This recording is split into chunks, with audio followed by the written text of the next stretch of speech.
Bienvenue sur le podcast de Bonnet et Doyen Conseil. Nous sommes Guillaume Bonnet et Jérémy Doyen, anciens banquiers privés, et nous sommes les fondateurs de notre cabinet de conseil en gestion de patrimoine. Nous souhaitons par le biais de ce podcast vous donner les clés pour gérer votre patrimoine financier et immobilier, obtenir des revenus complémentaires, maîtriser votre fiscalité et anticiper votre transmission. Si ces sujets vous intéressent, alors abonnez-vous.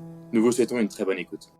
Et aujourd'hui, on vous parle d'investissement immobilier. Et on va commencer par mettre fin à deux mythes qui concernent cet investissement immobilier. Le premier, c'est que l'endettement, c'est très bon pour votre patrimoine. S'endetter, c'est s'enrichir. Et ensuite, vous devez vous endetter sur la plus longue durée possible pour vous enrichir. Et on précise qu'on parlait ici de l'investissement locatif, cela ne concerne pas l'investissement sur une résidence principale, les règles sont différentes. Et Guillaume, est-ce qu'on peut commencer tout d'abord par nous définir le taux d'endettement et la capacité d'endettement ? Bien sûr, on commence par le taux d'endettement.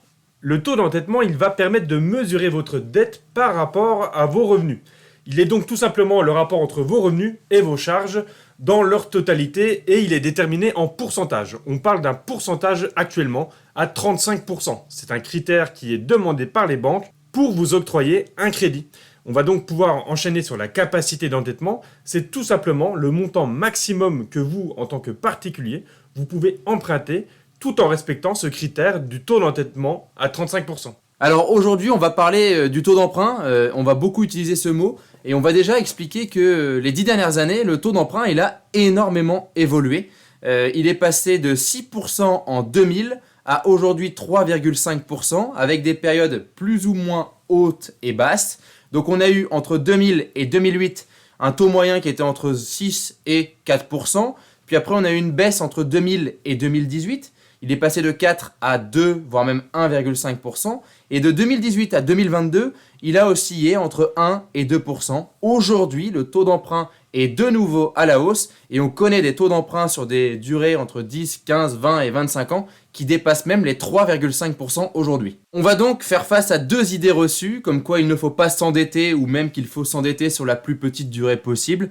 C'est faux, déjà, premièrement. On va commencer par vous expliquer pourquoi il faut vous endetter pour vous enrichir et ensuite on verra pourquoi il faut vous endetter sur la plus longue durée également. Merci Jérémy. Et pour vous expliquer pourquoi est-ce qu'on vous conseille d'emprunter pour vous enrichir, on ne peut pas passer à côté de ce qu'on appelle l'effet de levier du crédit. L'effet de levier du crédit, c'est tout simplement la différence entre utiliser l'épargne qui dort sur vos livrets pour investir ou alors emprunter de l'argent qui ne vous appartient pas dans le but d'acquérir un bien et de toucher des revenus.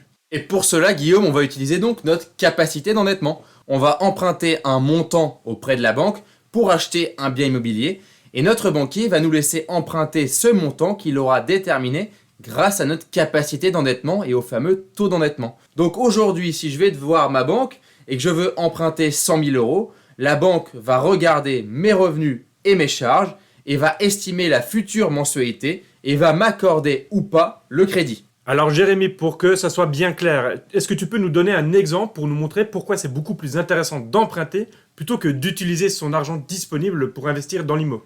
Tout simplement parce que si vous allez utiliser votre cash, vous allez utiliser de l'épargne financière et la transformer en épargne immobilière.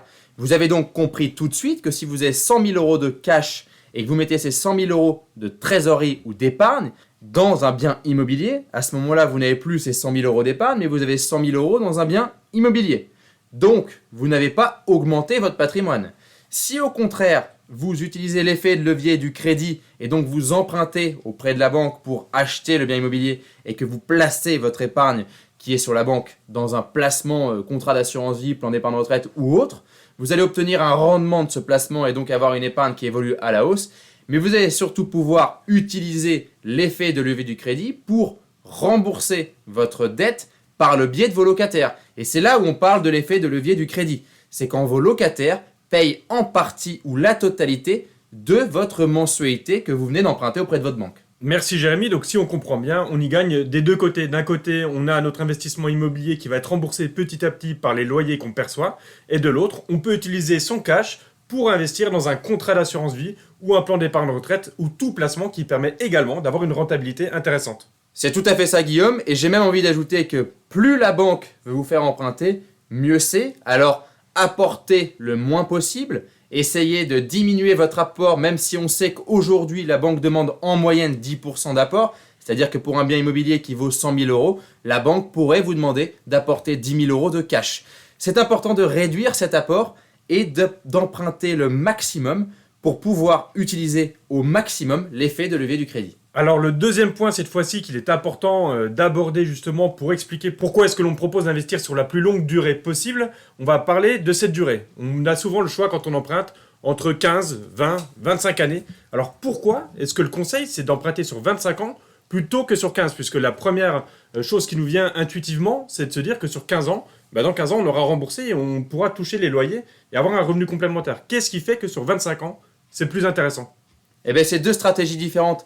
La première stratégie, quand on emprunte sur 15 ans, on va vouloir rembourser rapidement et donc avoir le moins de dettes possible. Ça peut se comprendre. Certaines personnes ont peur de la dette. Ce qu'il faut savoir, c'est que quand on est entrepreneur de son patrimoine, il faut emprunter sur 25 ans. Je vais vous faire un exemple simple. On est toujours sur ces fameux 100 000 euros. Si on emprunte 100 000 euros pendant 15 ans à un taux de 3,06% et avec un taux d'assurance emprunteur à 0,34%, alors on a une mensualité à rembourser qui est de 722 euros par mois.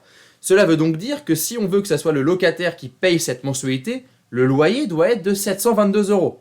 En plus des charges à payer et tout le reste dans un bien immobilier, vous l'imaginez bien. Ce qui est important de comprendre, c'est que si on fait la même chose sur 25 ans, on a une mensualité qui est réduite à 518 euros par mois pour un taux d'emprunt à 3,3, car ce n'est pas le même taux car on emprunte sur une plus longue durée, et un taux d'assurance qui est toujours de 0,34. Donc il faut savoir que si on augmente la durée, on réduit la mensualité, et donc si on réduit la mensualité, on a plus de chances que ce soit le locataire qui puisse payer notre emprunt. En plus de ça, qu'est-ce qu'on peut faire de l'épargne qui nous reste ? Eh bien là, il y a 2 points déjà à voir. J'aimerais aussi réinsister sur le taux d'intérêt. Tu nous as dit que ça augmentait forcément quand on empruntait sur une plus longue durée. Ça veut tout simplement dire que le crédit coûte plus cher, mais il faut également avoir en tête quand on est investisseur que ce coût du crédit, vous allez pouvoir le déduire fiscalement. C'est la déduction des intérêts d'emprunt qui vont vous permettre de réduire la fiscalité sur vos loyers. Ensuite, Jérémy, je vais répondre à ta question sur la possibilité justement de réinvestir le surplus de capacité d'épargne. Tout simplement, vous comprenez bien que si vous devez rembourser 720 euros ou 520, il va y avoir 200 euros qui vont être investis. Enfin, vous allez avoir la possibilité de les investir sur un placement financier à côté. C'est-à-dire que là aussi, vous pouvez faire coup double.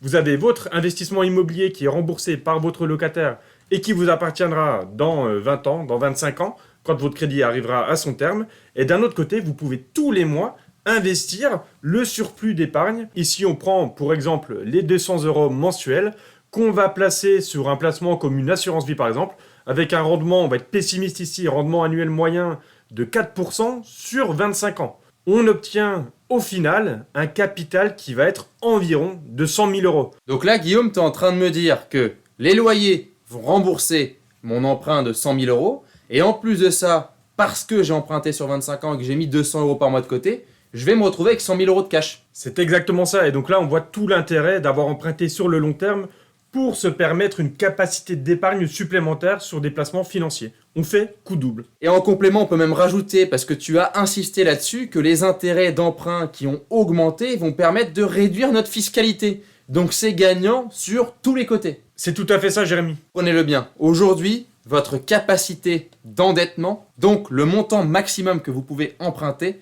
est votre plus grande richesse. Car si aujourd'hui, un salarié qui gagne 2000 euros par mois n'emprunte pas pour faire par exemple de l'investissement locatif, ne peut pas augmenter son patrimoine à la même vitesse que quelqu'un qui a lui aussi 2000 euros par mois, mais qui va emprunter pour augmenter son patrimoine. Donc prenons un exemple concret pour bien comprendre la situation. Si vous avez 2 citoyens, un premier citoyen qui emprunte auprès d'une banque pour avoir un emprunt et faire un investissement locatif, il va donc devoir rembourser cette mensualité qui sera remboursée en partie ou en totalité par le locataire. Dans ce cas-là, il va se constituer un patrimoine immobilier par le biais de son locataire et dans 25 ans, il aura donc un bien immobilier et il aura même pu épargner en plus de ça sur un contrat d'assurance vie ou un PER et donc avoir multiplié son patrimoine par 2. L'autre citoyen, si lui ne fait pas d'emprunt immobilier, il aura juste pu épargner et n'aura pas donc utilisé sa capacité d'endettement pour pouvoir utiliser l'effet de levier et le locataire pour payer son emprunt. Oui, donc Jérémy, on comprend bien ici tout l'intérêt d'utiliser cet effet de levier pour acheter un bien immobilier, le louer et avoir le locataire qui rembourse à notre place, ce qui permet finalement de faire progresser notre patrimoine sans faire un effort d'épargne important de notre côté. Je pense, Guillaume, qu'il est venu le temps de la conclusion. Et aujourd'hui, on voulait vous faire comprendre qu'il est très important pour vous d'emprunter si vous avez cette possibilité d'emprunter. Donc allez voir votre banquier, demandez-lui à quel taux d'endettement vous êtes aujourd'hui et quelle capacité d'endettement il vous reste. Sachez que en plus de ça, quand vous empruntez pour un investissement locatif, vos futurs loyers rentrent comme des revenus. Sachez qu'ils sont juste pris en compte à 70%. On prend en compte la vacance locative et un petit peu de charge. Donc c'est important de le comprendre. Donc vraiment, il faut emprunter quand on a la possibilité et emprunter sur des biens immobiliers qui ont de la valeur ou qui en auront dans le temps. Donc la règle dans l'immobilier reste toujours la même, c'est l'emplacement qui est important. Ensuite, on vous rappelle que quand on veut utiliser l'effet de levier du crédit, il faut penser à la durée de votre emprunt. Inutile ici de gagner du temps et d'emprunter sur une courte période comme 15 ans, il est préférable d'augmenter au maximum la durée de votre emprunt, c'est-à-dire emprunter sur 25 ans si votre banque vous le permet. Car cela aura un impact positif sur le cash flow de votre investissement puisque vos mensualités vont mécaniquement baisser, bien que le coût du crédit en lui-même augmente quand on emprunte sur une plus longue période. Et Guillaume, pour faire de bonnes affaires dans l'immobilier actuellement, nous pouvons vous conseiller, chers auditeurs, d'aller écouter notre dernier podcast sur le DPE, bonne ou mauvaise nouvelle pour les propriétaires et les investisseurs. Si vous souhaitez prolonger la discussion, alors vous pouvez directement prendre contact avec nous sur notre site bonnetdoyenconseil.com. C'était Guillaume Bonnet et Jérémy Doyen et nous vous remercions pour votre écoute. À bientôt pour un nouvel épisode.